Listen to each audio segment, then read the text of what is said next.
Welcome to జనమాట. నేను మీ చంద్ర. తెలంగాణ రాష్ట్రంలో రాజన్న రాజ్యం తెస్తానని షర్మిల ప్రకల్పాలు పలికింది. అందులో భాగంగా తెలంగాణ వ్యాప్తంగా పాదయాత్ర చేసింది. మరి తెలంగాణలో వైఎస్ఆర్ టీపీని అధికారంలోకి తీసుకొని వస్తానని పాదయాత్ర చేస్తే ఆ రోజు వైఎస్ఆర్ అభిమానులు షర్మిలకు మద్దతుగా ఏపీ నుంచి కొంతమంది వెళ్ళి ఆ పాదయాత్రను దిగ్విజయంగా చేయడానికి కొంతమంది వెళ్ళారు. ఆ తెలంగాణలో పాదయాత్రకు సపోర్ట్ చేసిన వైఎస్ఆర్సీపీ నాయకులు అనొచ్చు, లేదంటే వైఎస్ఆర్ టీపీకి పనిచేసిన నాయకులు అనొచ్చు. ఈ రోజు అదే నాయకులు మనతో పాటు ఉన్నారు. ఆ నాయకులు ఎవరంటే వైఎస్ఆర్సీపీ నాయకులు ఉంగరాల లక్ష్మణరావు గారు ఉన్నారు. సార్ నమస్తే సార్. సార్, తెలంగాణలో రాజన్న రాజ్యం తెస్తానని షర్మిల గారు పాదయాత్ర చేశారు. ఆ పాదయాత్రలో మీరు యాక్టివ్గా పాల్గొన్నారు. ఈ రోజు అదే షర్మిల కాంగ్రెస్ పార్టీలో విలీనం చేసింది. కాంగ్రెస్ పార్టీలో వైఎస్ఆర్ టీపీని విలీనం చేసిన తర్వాత మీరు ఎలా ఫీల్ అయ్యారు? అంటే షర్మిలమ్మ గారు మాకు ఎలాగంటే రాజశేఖర రెడ్డి గారి బిడ్డగా మేము అభిమానించి షర్మిలమ్మ గారు కూడా వెళ్ళాం. మేము ఇంతే పాదయాత్ర ఆవిడతో రాజన్న బిడ్డ కదా అని చెప్పేసి మాకు షర్మిలమ్మ అన్న ఒకటి, జగన్ గారు అన్న ఒకటి అభిమానంతో మేము పాదయాత్ర చేయడానికి ఆవిడతో వెళ్తే ఆవిడ రాజన్న రాజ్యం తెస్తాను అని చెప్పేసి అని పాదయాత్ర చేయడం జరిగింది. ఆవిడతో పాటు 3,800 కిలోమీటర్లు మేము నడడం జరిగింది. ఆవిడ ఎంతో పాదయాత్రలో కష్టపడితే మేము కష్టపడడం అందరి. అయితే అన్ఎక్స్పెక్టెడ్గా ఆవిడ పార్టీని కాంగ్రెస్ పార్టీలో విలీనం చేసేస్తానని చెప్పేసి అనడంతో అక్కడున్న తెలంగాణలో ఉన్న అభిమానులు, ఆంధ్రాలో ఉన్న అభిమానులు కూడా ఎంతో మనస్తాపానికి గురయ్యాం. ఇంచేది రాజశేఖర రెడ్డి గారి అభిమానంతో మనం చేస్తే రాజశేఖర రెడ్డి గారిని ఎఫ్ఐఆర్లో పేరు పెట్టి ఆయన్ని ఎంతో అవమానపరిచిన కాంగ్రెస్ పార్టీకి, జగన్ గారిని జైలు పంపి వైఎస్ఆర్ కుటుంబాన్ని అవమానపరిచిన కాంగ్రెస్ పార్టీకి వీడి తొత్తుగా వెళ్తుంది ఏంటి అని చెప్పేసి మేమందరం నిరసన తెలియజేయడం జరిగింది.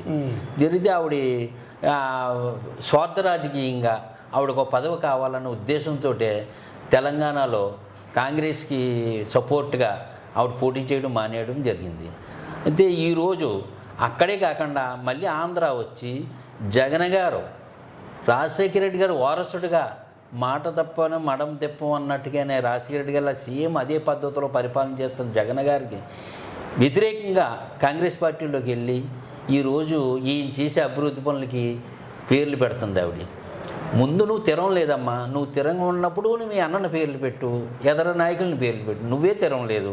గంటకో పార్టీ మాట్లాడుతావు, కొన్నాళ్ళేమో తెలంగాణ కోడలను అంటావు, ఒకసారి ఏమో నేను ఆంధ్ర ఆడపడుతున్నట్టావు. ఏం మాట్లాడతావో నీకు తెలీదు. సార్, మీరు తెలంగాణలో పాదయాత్రలో పాల్గొన్నారు. ఇదే నేపథ్యంలో తెలంగాణలో పాదయాత్రలో పాల్గొన్నప్పుడు అక్కడ తెలంగాణలోని వైఎస్ఆర్ అభిమానులు కూడా పాదయాత్రలో పాల్గొంటారు. ఆ రోజు తెలంగాణ అభిమానులు, వైఎస్ఆర్ అభిమానులు అనొచ్చు, తెలంగాణలో ఉన్న వైఎస్ఆర్ టీపీ నాయకులు అనొచ్చు, ఈవిడ కాంగ్రెస్ పార్టీలో విలీనం చేసినప్పుడు ఆ పార్టీ ఈ వైఎస్ఆర్ టీపీ పార్టీ తరఫున పనిచేసిన నాయకులు కావచ్చు, వైఎస్ఆర్సీపీ అభిమానులు కావచ్చు, ఏమనుకున్నారు ఆ రోజు? చాలా బాధపడ్డారండి. వాళ్ళందరూ కూడా ఎన్నో లక్షల కోట్లు ఖర్చు పెట్టుకుని ఎవరి మట్టుగాళ్ళలో శ్రమనక ఎండనక కష్టపడి తిరుగును మమ్మల్ని ఇంత మోసం చేస్తుందా అని చెప్పేసి వాళ్ళందరూ చాలా అవమానం వద్దని నిరసన తెలిపిన సరే వాళ్ళ మాట లెక్క చేయలేదు. ఆవిడ ఎవరి నిర్ణయం తీసుకోలేదు. నాయకులు కార్యకర్తల నిర్ణయం తీసుకోకుండా ఆవిడ తన పద్ధతి అంటే తన మాట ప్రకారమే నాకు ఇది కావాలి, ఒక పదవి కావాలన్న స్వార్థంతో ఆవిడ కాంగ్రెస్ పార్టీలో జాయిన్ అయిపోయింది ఆవిడ. సార్, అది మీరు ఆవిడేమో కాంగ్రెస్ పార్టీలో జాయిన్ అయిందని చెప్తున్నారు. మన రాష్ట్రాన్ని విడగొట్టిన పార్టీ ఏదైనా ఉందంటే ఒక కాంగ్రెస్ పార్టీనే అని యావత్తు ప్రపంచానికే తెలుసు. ఈరోజు అదే కాంగ్రెస్ పార్టీలో ఆవిడ కలిసి పనిచేయడాన్ని వైఎస్ఆర్ అభిమానిగా లేదంటే వైఎస్ఆర్ నాయకులుగా మీరు ఎలా ఫీల్ అవుతున్నారు సార్? మేము అది దర్శించట్లేదండి. మేము ఓకే సార్, మేమంటే చాలా బాధ కలిగింది. అప్పుడు ఆవిడ చేసిన పనికి ఎలాగంటే రాష్ట్రాన్ని విడదీసిన కాంగ్రెస్ పార్టీని ఈరోజు ఆవిడ ఎలాగ అభిమానిస్తుంది, మేము ఎలాగెళ్తాం, ఆవిడ కూడా మేము వెళ్ళలేము కదా. ఆవిడకి ఆత్మాభిమానం లేకపోవచ్చు, మాకు ఆత్మాభిమానం ఉంది, మాకు ఒక మనసు అంటూ ఉంది, నిరసన తెలియజేసిన పరిస్థితి ఉంది. అని చేత మేము వెళ్ళడం అన్నది చేయలేదు. తెలంగాణలో కూడా కొంతమంది అభిమానులు ఉన్నారు. వాళ్ళు ఇప్పుడు ఆంధ్రాకి రావడానికి రెడీగా సిద్ధంగా ఉన్నారు. తెలంగాణలో ఉన్న మా వైఎస్ఆర్ టీం అంతా కూడా 200 మంది ఉన్నారు. వాళ్ళందరూ కూడా ఆంధ్రాకి వచ్చి షర్మిలమ్మకి కాంగ్రెస్ పార్టీకి వ్యతిరేకంగా పనిచేసి జగన్ గారిని ముఖ్యమంత్రి చేయాలని కంకణం కట్టుకున్నారు. సార్, అదేవిధంగా తెలంగాణలో పార్టీ పెట్టినప్పుడు రాజన్న రాజ్యాన్ని తెస్తానని ఆవిడ ప్రకల్పాలు పలికింది. ఈ నేపథ్యంలో కాంగ్రెస్ పార్టీలో చేరినప్పుడు రాజన్న రాజ్యం గురించి ఎందుకు మాట్లాడట్లేదు అంటారు? ఎందుకు మాట్లాడుతుంది? రాజన్న రాజ్యం కాదు కదా ఆవిడకి రావాల్సింది పదవీకాంక్ష ఆవిడకి. ఇప్పుడు రాజన్న రాజ్యం వదిలేసింది. ఇప్పుడు రాహుల్ గాంధీ ప్రధాని కావాలని అంటుంది ఆవిడ. అంచేది ఇటే రాహుల్ గాంధీ ప్రధాని చేస్తే తనకి ఏదో పదవి ఇస్తారు కదా అని ఆవిడ ప్లాన్. ఇంతగా ఆవిడ ప్రజల గురించి కాదు, ఆంధ్రప్రదేశ్ గురించి కాదు, పార్టీ గురించి కాదు. సార్ అదేవిధంగా జగన్మోహన్ రెడ్డి గారు బీజేపీతో లోపాయకర ఒప్పందం చేర్చుకున్నారని విమర్శలు చేస్తున్నారు. మరి ఒక వైఎస్ఆర్ అభిమానిగా మీరేం చెప్తారు? జగన్ గారు బీజేపీతో ఒప్పందం ఏం లేదే. ఒక సెంట్రల్ గవర్నమెంట్ అక్కడ ప్రధానమంత్రి ఉన్నాడు, సెంట్రల్ గవర్నమెంట్ ఉంది, వాళ్ళ నుంచి వచ్చే ఫండ్స్ పెండించుకోవడానికి జగన్ గారు వాళ్ళతో సఖ్యంగా ఉంటున్నారు. అది ఒప్పందం అనుకోనాకి అది ఇది కాదు. సార్ మీరేమో శర్మిల పాదయాత్రలో పాల్గొన్నారు, వైఎస్ఆర్ పాదయాత్రలో పాల్గొన్నారు, జగనన్న పాదయాత్రలో పాల్గొన్నారు. ఈరోజు జగనన్న వైఎస్ఆర్సీపీ తరపున ఉన్నారు, శర్మిల గారు కాంగ్రెస్ తరపున ఉన్నారు. మరి ఈరోజు వైఎస్ఆర్ అభిమానులు రెండుగా చిల్లిపోయే అవకాశం లేదంటారా? లేదండి. వైఎస్ఆర్ అభిమానులు అందరూ జగన్ పక్కనే ఉన్నారు. జగన్ రాజశేఖర రెడ్డి గారు వారసుడిగా ఊహించుకుంటున్నారు.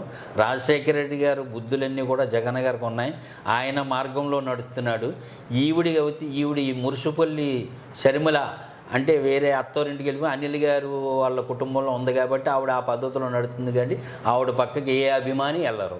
అంటే వైఎస్ఆర్సీపీ తరఫున ప్రచారం చేసినప్పుడు కావచ్చు, జగనన్న గారి తరఫున ప్రచారం చేసినప్పుడేమో వైఎస్ షర్మిల అంటున్నారు మీరు. ఈ రోజు ఆవిడ కాంగ్రెస్ తరఫున ఎన్నికల బరిలోకి దిగుతున్నారు, లేదంటే అక్కడ పగ్గాలు చేపట్టిన తర్వాత ఆవిడ వైఎస్ షర్మిల కాదు మున్సిపల్ షర్మిల శాస్త్రి అంటున్నారు. ఎందుకని ఈ తేడా చూడొచ్చు అంటారు? మేము రాజన్న బిడ్డగా షర్మిల అన్నాం. ఈరోజు ఆవిడ వ్యతిరేకంగా అన్ననే కుటుంబాన్నే అంత ఇదిగా విజయమ్మ గారు కూడా ఎంత బాధపడుతున్నారో అన్న జ్ఞానం కూడా ఆవిడకి లేదు. తల్లి గురించి కూడా ఆలోచించట్లేదు. ఆవిడ పదవికాంక్ష, ఆవిడకి కావాల్సింది ఆవిడ కళ్ళ ముందు ఏంటంటే పదవి కనపడుతుంది. పదవికాంక్ష కావాలి ఆవిడకి. ఆ పదవికాంక్ష కుటుంబాన్ని కూడా ఏమని మాట్లాడుతుందో తెలియదు, ఆంధ్ర ప్రజలను కూడా ఏం మాట్లాడుతుందో ఆవిడకే తెలియట్లేదు. అది ఎవరి కుటుంబంలో అలాంటి మనిషి ఉండరు. మరి ఈవిడేమో కాంగ్రెస్ పార్టీలో జాయిన్ అయిపోయారు, పగ్గాలు కూడా చేపట్టారు, ప్రచారం కూడా చేస్తున్నారు. మరి బస్సు యాత్ర పేరుతో ఆవిడ ప్రజల్లోకి వెళ్తున్నారు. మరి స్పందన ఎలా ఉందంటారు? స్పందన ఏమీ లేదండి. కాంగ్రెస్ పార్టీకి ఏముందండి ఆంధ్రాలో? ఏమీ లేదు. రాష్ట్రాన్ని ఎడతీశారు. ఈరోజు కాంగ్రెస్ పార్టీకి ఒక్కో గ్రామంలో ఇద్దరు కూడా ఉండరు. ఈవిడ ఏదో ఊహించుకుని చేస్తుంది తప్పించి ఏ స్పందన లేదు ఈవిడికి. అంటే ఇక్కడ ఇంకో వాదన కూడా తెరపైకి తీసుకొచ్చారు. అంటే జగన్ గారి వ్యతిరేకత ఓటు టీడీపీ జనసేనకు పడకూడదు, అందులో భాగంగానే షర్మిలని కాంగ్రెస్ పార్టీలకు జగన్ గారే పంపారని కూడా విమర్శలు చేస్తున్నారు కదా. జగన్ గారు అలాంటి వ్యక్తులు కుటుంబాలు ఉండవు. జగన్ గారి కుటుంబంలో వైఎస్ఆర్ కుటుంబంలో అలాంటిది ఉండదు. మరి అదే వైఎస్ఆర్ కుటుంబానికి చెందిన షర్మిల కూడా ఇప్పుడు జగన్ గారిని కాదని కాంగ్రెస్ లో జాయిన్ అయ్యారు కదా. నీకు ఈవిడ తప్పుడు మార్గంలో ఈవిడ చంద్రబాబు నాయుడు, ఈ పవన్ కళ్యాణ్, ఈ పచ్చ బ్యాచ్ అంతా కూడా ఈవిని సెపరేట్ చేసి ఈవిని మైండ్ వాష్ చేసి ఈవిడ పదవికాంక్ష ఆశ పెట్టి ఈ సోనియా గాంధీ అన్నది ఈవిని పక్కదారి పట్టించారు. అంతే తప్పించి అక్కడ ఏమీ లేదు. అంటే ఇప్పుడు రాజశేఖర రెడ్డి గారు చనిపోయిన తర్వాత ఆ ఎఫ్ఐఆర్ లో ఆయన పేరును రాసిన పార్టీ కాంగ్రెస్ పార్టీ, అప్పుడు అధికార పార్టీ. ఈ రోజు ఆవిడ అదే కాంగ్రెస్ పార్టీలో జాయిన్ కావడాన్ని వైఎస్ఆర్ అభిమానులు ఏమనుకుంటున్నారు మరి? అంతే కదా. అందుకే మా బాగా చూస్తుంది. ఆవిడ కూతురుగా ఆవిడకి బాధ లేదు. ఈ రోజు మాట మారుతుంది. ఆ రోజు ఏముంది, ఎఫ్ఐఆర్ లో రాజశేఖర రెడ్డి గారు పేరు చేర్చారు. ఇప్పుడు ఏముంటుంది, అది అనుకోకుండా జరిగింది అంటుంది. అది పద్ధతి కాదు కదా. అనుకోకుండా జరిగింది ఏంటి? అప్పుడో మాట ఇప్పుడో మాట ఉండకూడదు కదా. అది వైఎస్ఆర్ ఫ్యామిలీలో ఎవరికీ లేదు. విజయమ్మ గారికి లేదు, జగన్ గారికి, రాజశేఖర రెడ్డి గారికి లేదు. ఈ రోజు ఈవిడొచ్చి తప్పుడు మార్గంలో వెళ్తుంది. ఆ వైఎస్ఆర్ ఉన్న బ్రాండ్ని పక్కన తొలగించింది. సార్ అదే విధంగా 2023 ఎన్నికలకు ముందు తెలంగాణలో రాజన్న రాజ్యం తెస్తానని పార్టీ పెట్టినప్పుడు ఇక్కడ అధికారంలో జగన్ ఉన్నాడు కాబట్టి ఇక్కడ నా అవసరం జగన్కి లేదని విజయమ్మ గారు ఆ రోజు జగన్ గారిని కాదని షర్మిల గారి దగ్గరికి వెళ్ళారు. ఈ రోజు ఆవిడ కాంగ్రెస్ పార్టీలో జాయిన్ అవ్వగానే లేదంటే పగ్గాలు చేపట్టిన తర్వాత విజయమ్మ గారు ఎందుకు ఎక్కడ కనిపించట్లేదు అంటారు? ఏం కనబడతారండి? ఆవిడ ఇప్పుడు ఇక్కడ కొడుకు ఉన్నాడు ఆల్రెడీ ముఖ్యమంత్రి, కూతురు కదా అని చెప్పేసి కూతురు కొడుకు ఒకటే అన్న ప్లాన్ తోటి ఆవిడ అక్కడికి వెళ్ళారు. ఆవిడ చేద్దామని ఆవిడ కాంగ్రెస్లో కలపడం వల్ల ఆవిడకి ఇష్టం లేదు. ఇష్టం లేకపోయినా సరే ఆవిడ వాదంగా చేసింది. చేసింది తర్వాత ఈవిడ ఏం చేస్తారు చెప్పండి?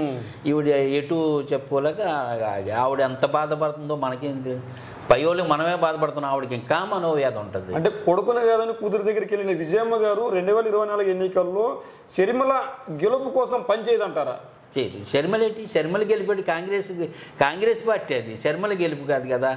షర్మిల కాదు, అక్కడ కాంగ్రెస్ పార్టీకి ఎందుకు చేస్తారో ఆవిడ చేయరు. అభిమానులు చేయరు, వైఎస్ఆర్ అభిమానులు, ఆంధ్ర ప్రజలు ఎవరో చేయరు. తెలంగాణ ప్రజలు కాదు, ఆంధ్ర ప్రజలు చాలా తెలివైన వాళ్ళు.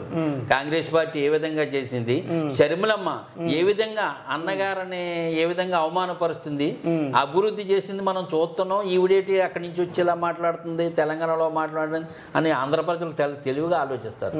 మరి ఎట్టకేలకు ఓట్లు ఎవరికి పడతాయంటారు, సీట్లు ఎవరికి వస్తాయంటారు? సీట్లు ఓట్లు జగన్కే పడతాయి, సీట్లు జగన్కి వస్తాయి. గెలపని తీసి అంటారు మీకు? గెలిపి చాలా సులువు, 175 వస్తుంది.